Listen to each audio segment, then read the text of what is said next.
Сәлеметсіздер ма, апайлар, ағайлар? Мен қазір қаштан оқытуға, яғни мектебге қалай кіретіндігін сіздерге көрсетіп өтейін.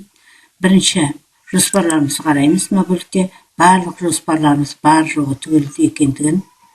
Егер түгел болмай жатса, онда қайтадан жоспарды қою арқылы біздер кірістіреміз. Болғасын екінші кестені қараймыз. Бұл міндетті. Міне сабақ кестесі көрінбей тұр. Егер көрінбей тұрса, онда келесі апта дегенді басамыз. Сабақ кестелерін қайсы сыныптарға бересің, қай күні барлығы көрінді.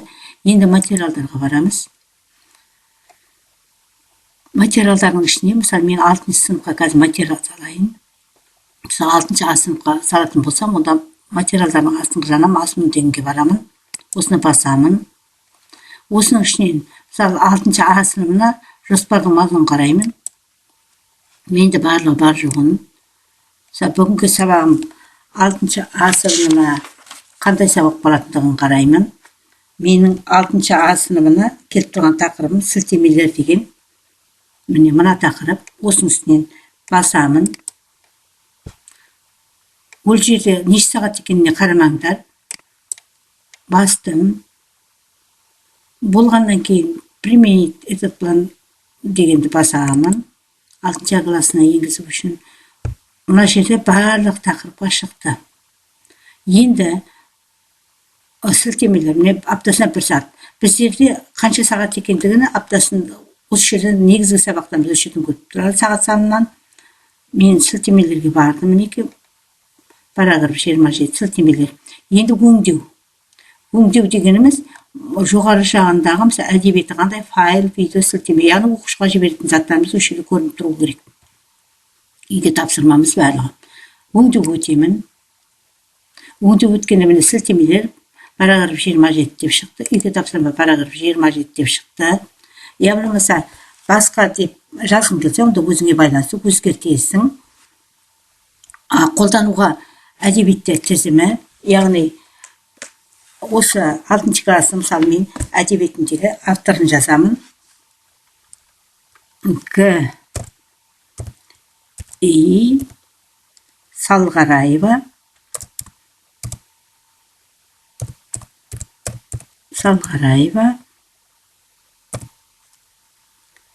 Г. Б. Ильясова. Және А.С. Маханова. Маханова де мен әдебиеттің авторларын жаздым. Қандай әдебиет пайдан сабақты материалдарын енгіземіз.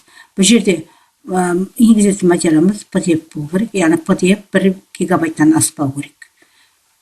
1 гигабайт деп отырамыз. 1024 мегабайт. Яғни килобайт. Енді 1024 килобайт. Енді выбор файл, яғни файл таңдауға барамыз. Қай жерде сен құжатын сақталып тұр, соның ішіне барамыз. Мысалы, 6 сыныптың ішіне 27 сабақтан міне PDF файлымен сақталған сілтемелер деген тақырыбымды аламын. Открыть, ашу батырмасын бастым. Арғарда енді видеоға сілтеме жіберемін. Егер видеом бар болса, жоқ болса, онда ештеңе де қоймаймын. Интернеттен парақшам бар болса, онда соған интернеттегі парақшама сілтеме жіберемін. Жаңа айтып өткенде интернеттегі видеомыз, мысалы, мен сілтеме жіберемін. Ол үшін интернетті ашамын. Мысалы, мен өзім ютубтан мынандай видеолар енгізіп қойдым. Соның ішінде, мысалы, 6 сыныптың үстінен басамын. Мына жерде ссылкасы көрінеді. Соны көшіріп аламын. Копировать деп көшіріп аламын. Көшіріп аламын да жаңа жерге әкеліп қоямын. Болғаннан кейін өзгертілген мәліметтер сақтау деген бар. Осының үстіне басамын. Басқан уақытта бұл өзі жүріп сақтап бастайды. Мінекей енгізген мәліметтерді түгелдей қарап шығамын. Дұрыс емесін. Кетіп қалған жер болса, онда қайтадан өзгертілген мәліметтер қайтадан кіруіміз болады. Енді арғарда материалдардың үстіне қайта басамын. Мен жаңа материалдарым шығып тұру керек. Мысалы, файл, видео, сілтеме көрініп тұру керек 6 сыныпта. Мінекей 6 сыныптың файл, сосын сілтемені көрдім, мен видео салған жоқпын. Ары қарата балдарға рұқсат беру деген батырманы басамын. Енді оқыту батырмасын басып қарайын. Оқыту батырмасының ішінде мысалға 6-шы А сыныбы ғой, сабақты басуым керек. Мына жерде менде шықпай тұр, себебі менің аптам әлі келген жоқ. Таңертең басатын болсам, онда уже жұмысым шығады ары қарата. Ең маңыздысы материалдарымызды салып болғаннан кейін, бәрі біткеннен кейін рұқсат беру батырмасын басу. Осы рұқсат беру батырмасын бассақ, онда барлық оқушыларға барады материалдарымыз.